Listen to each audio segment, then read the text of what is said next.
अब खूनी मंडे के साथ साथ हमारी नई पेशकश फ्रीकी फ्राइडे भी एंजॉय करो। Check out our new exclusive horror story phone call only on our Spotify podcast the horror show by Khooni Monday. Link in description. School trip. आयु बस में बैठा बस यही सोच रहा था कि वो पहाड़ कैसे होंगे। आयु जो 15 साल का था, पिछले 3 साल से चंडीगढ़ में ही रह रहा था। फिर भी वो कभी हिमाचल की हसीन वादियों में नहीं गया था। पर उसका यह सपना इस स्कूल ट्रिप में पूरा होने वाला था। ढेर सारे लंच बॉक्सेस से खाना खाते हुए और अंताक्षरी खेलते हुए पूरा दिन बीत गया था। वो शिमला पहुंचने ही वाले थे कि पता नहीं कैसे उनकी बस जो कुछ मिनट पहले एकदम ठीक चल रही थी, उसमें से धुआं निकलने लगा। रात बहुत हो चुकी थी और बच्चे साथ में थे, तो सब टीचर्स ने मिलकर फैसला लिया कि वो पास में ही एक होटल के अंदर रुक जाएंगे और सुबह मैकेनिक को बुलाकर बस ठीक करवाकर शिमला के लिए वहां से निकल जाएंगे। वो लोग पास के एक होटल तक पहुंचे। वो होटल दोनों तरफ से बड़े बड़े पेड़ और पहाड़ों से घिरा हुआ था। सब टीचर्स ने बच्चों को होटल में अलग अलग कमरों में बांट दिया और डिनर के बाद सब सोने चले गए। आयु को अपने 2 दोस्तों अमन और रोहन के साथ कमरा मिला था और वो बहुत खुश था क्योंकि वो दोनों उसके काफी अच्छे फ्रेंड्स थे। आयु, अमन और रोहन जब कमरे में गए तो कमरे की खिड़की से उन्हें जंगल के बीचों बीच एक झील दिखाई दी। उन सभी को याद था कि कैसे पिछली स्कूल ट्रिप पर रात में 2 बच्चे ऐसे ही झील पर निकले थे और वो स्कूल के सबसे पॉपुलर बच्चे बन गए। तो उन तीनों ने भी प्लान बनाया कि इस बार वो भी कुछ कारनामा करेंगे। उन्होंने सोचा कि वो होटल से छुपके से निकल जाएंगे और उस झील पर जाकर फोटो खींचकर वापस आ जाएंगे। जैसे ही होटल का गार्ड सो गया, वो तीनों निकल गए। झील दिखने में तो होटल से ज्यादा दूर नहीं लग रही थी, पर वो तीनों करीब आधा 1 घंटा झील की तरफ चले जा रहे थे और जंगल का रास्ता था कि खत्म ही नहीं हो रहा था।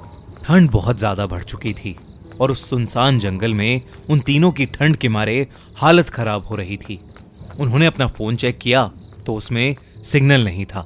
तब उन्हें लगा कि उन्हें झील का प्लान कैंसिल करके वापस होटल चले जाना चाहिए।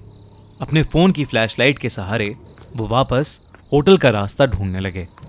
रास्ता ढूंढते ढूंढते अमन और आयु, जो रोहन के थोड़ा आगे चल रहे थे, जब पीछे मुड़े तो उन्होंने देखा कि रोहन वहां था ही नहीं। तभी उन्हें अपने पास में से किसी के भागने की आवाज आई। वो बहुत घबरा गए, पर क्योंकि वो रोहन को अकेला नहीं छोड़ सकते थे तो उन्होंने उस कदमों की आवाज का पीछा किया। वीरान और घने जंगल के बीच वो उन कदमों की आवाजों का पीछा करते गए, जो कुछ मिनटों बाद बंद हो गई। रोहन उनको अभी तक नहीं दिखा था और अमन और आयु अब बहुत ज्यादा डरने लगे थे। लेकिन तभी उन्हें ऐसी आवाज आई कि मानो कोई जमीन खोद रहा था। वो धीरे धीरे उस आवाज के पास गए और झाड़ियों के पीछे से उन्होंने देखा कि और कोई नहीं बल्कि रोहन ही जंगल में एक गड्ढा खोद रहा था। उन्होंने डर के मारे रोहन को पुकारा। रोहन उनकी तरफ मुड़ा और उन्हें गुस्से से भरी आंखों से देखने लगा। उसकी आंखें एकदम काली पड़ चुकी थीं, जैसे किसी ने उसके अंदर से आंखें ही निकाल ली हों। अमन रोहन के पास गया और उसने रोहन के कंधे पर हाथ रख के उससे पूछा कि उसे क्या हुआ है। लेकिन रोहन के कंधे पर हाथ रखते ही रोहन अमन के ऊपर चिल्ला उठा और रोहन ने उसे एक बहुत तेज धक्का दिया। अमन काफी दूर जाकर गिरा। रोहन के अंदर कोई अजीब सी शक्ति आ चुकी थी। आयु भागा भागा अमन के पास गया। रोहन अब आयु की तरफ आगे बढ़ने लगा, पर जैसे ही वो आयु के पास आया, रोहन को अजीब से दौरे पड़ने लगे और वो बेहोश हो गया। आयु उसको होश में लाने की कोशिश करने लगा और जैसे ही रोहन होश में आया, उसने अमन की तरफ देखा और जोर जोर से चिल्लाते हुए कहने लगा, वो अमन के अंदर है। तभी आयु ने देखा तो अमन सर झुकाए नीचे बैठा था। उसने अचानक से अपना सर उठाया और उसकी आंखें भी बिल्कुल काली पड़ी थीं। इससे पहले आयु और रोहन कुछ कर पाते, अमन जो कुछ देर पहले तक चोटिल था, वो उठकर जंगल के अंदर भागने लगा। रोहन और आयु ने उसका पीछा किया और फोन की फ्लैशलाइट में देखा कि अमन एक खंडर की तरफ भाग रहा था। करीब जाकर उन्हें दिखा कि वो खंडर दरअसल में एक बहुत पुराना घर था, जिसे देखकर ऐसा लग रहा था कि वहां सालों से किसी इंसान ने कदम भी नहीं रखा था। दोनों बहुत ही डरे हुए थे और उनकी आगे जाने की हिम्मत नहीं हो रही थी। पर अमन को बचाने के लिए आयु और रोहन उस खंडर में घुस गए। ऊपर के एक फ्लोर से उन्हें एक आवाज आ रही थी। वो उस आवाज के पास पहुंचे तो जो उन्होंने देखा उस पर उन्हें विश्वास ही नहीं हुआ। उन्होंने देखा कि अमन बेहोशी की हालत में हवा में लटका हुआ था और एक बूढ़ी औरत उससे बात कर रही थी। उस औरत का चेहरा बहुत भयानक था। उसकी आंखें एकदम काली थीं, खाल लटकी हुई और बिखरे हुए सफेद बाल उसे और डरावना बना रहे थे। वो दोनों उस औरत को देखते ही वहां से बाहर भागे। वो औरत भी उनके पीछे पीछे आने लगी। आयु और रोहन जल्दी से सीढ़ियों से नीचे उतरे और उस खंडर के घर के दरवाजे तक पहुंचे। उन्होंने जब मुड़कर एक बार पीछे देखा तो वो बूढ़ी औरत किसी कीड़े की तरह रेंगती हुई सीढ़ियों से उतर रही थी और उनके पास ही आ रही थी।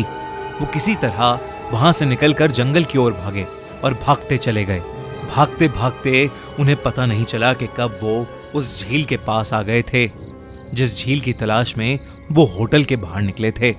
रोहन और आयु दोनों भागते भागते उस झील के अंदर गिर पड़े और डूबने लगे। उन्हें ऐसा लग रहा था कि जैसे कोई उन्हें अंदर खींच रहा हो। आयु किसी तरह झील से बाहर आ गया, पर उसकी आंखों के सामने रोहन झील में डूब गया और वो कुछ भी नहीं कर सका। आयु ये सब देखकर इतना घबरा गया कि उसे चक्कर आने लगे और वो वहीं बेहोश होकर गिर पड़ा। आयु की जब सुबह आंख खुली तो वो उसी होटल के कमरे में था। वो भागकर बाहर गया तो बाहर पुलिस की बहुत सी टीम्स थीं और जमीन पर सफेद चद्दर में लिपटी हुई रोहन और अमन की लाश पड़ी थी। पुलिस ने तो इसे मर्डर घोषित कर दिया था, पर आसपास के रहने वालों ने बताया कि कई साल पहले उस जंगल में एक बूढ़ी औरत रहती थी। वहां उसका एक घर था। सभी से अलग वो औरत चैन से रहती थी। पर एक रोज उसके घर को कब्जाने के लिए पास के गांव के कुछ लोगों ने उसके साथ बदसलूकी की और उसे मारकर उस झील में फेंक दिया। तब से कोई भी इंसान रात में जंगल की ओर या उस झील के पास नहीं जाता।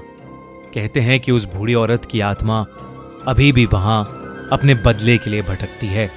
काश ये बात इन तीनों दोस्तों को पता होती तो शायद आज आयु के साथ साथ रोहन और अमन भी जिंदा होते। हमारी अगले हफ्ते की कहानी भेड़िया हॉरर स्टोरी स्पॉटिफाई पर ऑलरेडी लाइव है, तो डिस्क्रिप्शन में दी गई लिंक पर क्लिक करिए और जल्दी से उसे सुनिए।